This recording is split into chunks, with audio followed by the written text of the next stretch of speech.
I thought I would begin just with a brief message about a time of year that I think may be slightly appreciated and perhaps even a bit misunderstood. So we're in the Sefirah period now. The Sefirah is the counting between Passover, between Pesach and Shavuot, and it corresponds to the historical moment in Jewish history according to Jewish calendar countings in the year 2448. Now we're in the year 5777, which is the same combination as my shed, so just, the way that I remember things.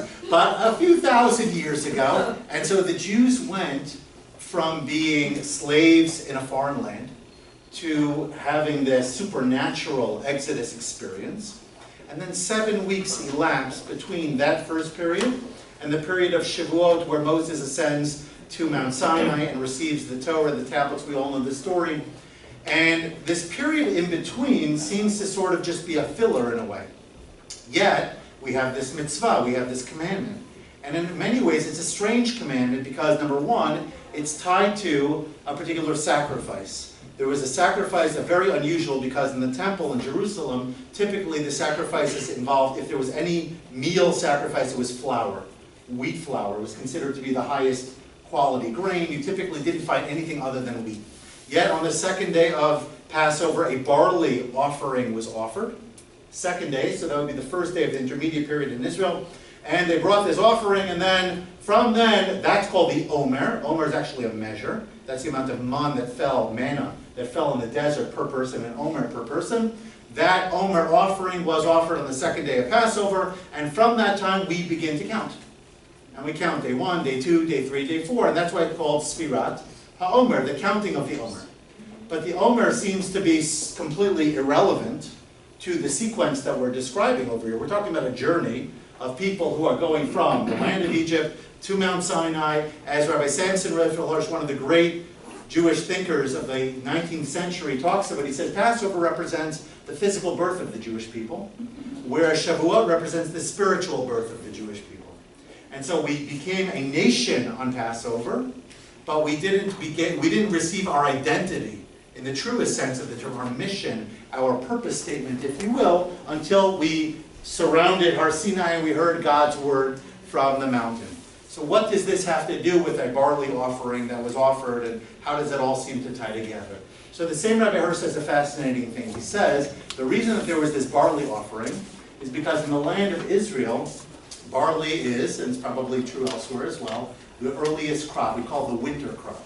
And so the farmers would harvest this barley in April, we call it in Nisan, and they would bring a sacrifice with a portion of this barley in Jerusalem. And he said, now I happen to love to garden. In fact, I was reminded of that yesterday when I logged into an account that I typically don't, and the first security question was, what is your favorite warm weather activity? And I looked at it, I said, I must have chosen gardening. And I did that, and I got it. But I don't like fighting weeds, but it's part, it goes with the territory. Anyway, so you know what it's like if you've ever gardened. You know what it's like to reap your harvest. And if you have a little home garden in the backyard and you grow peppers or tomatoes or whatever it is, obviously you enjoy the benefit of the produce, but you really enjoy the benefit of the fruits of your labor, so to speak. The idea that you worked hard and you achieved something.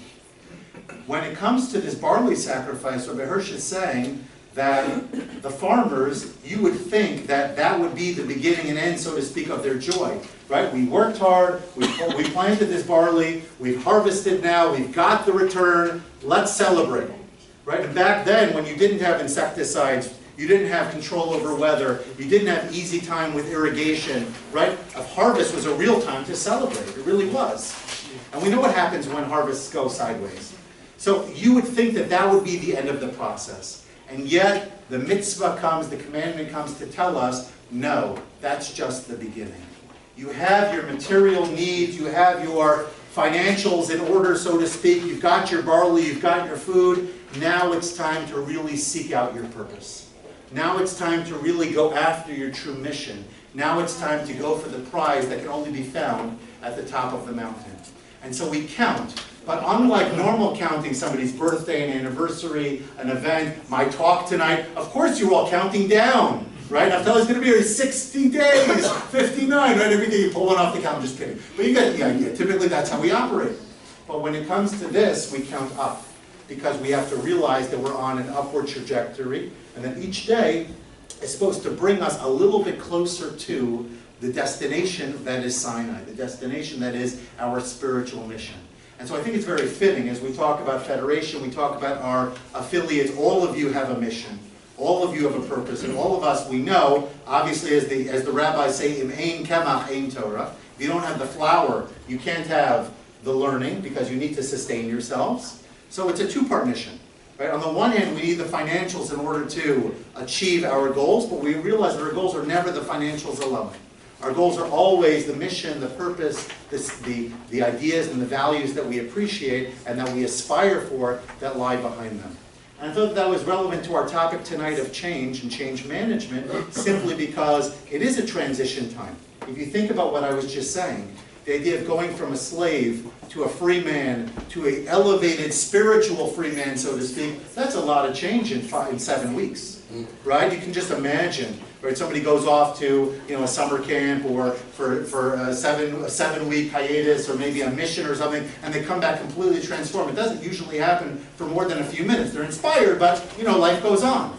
But here we're talking about a transformation. There was no turning back. This was life-altering forever. So maybe we can sort of pick up on the idea of change, pick up on the idea of inspiration, so that we can take the learning from tonight and make it a lasting impact and imprint on all of our work. And I hope that that is ultimately the outcome of our conversation this evening.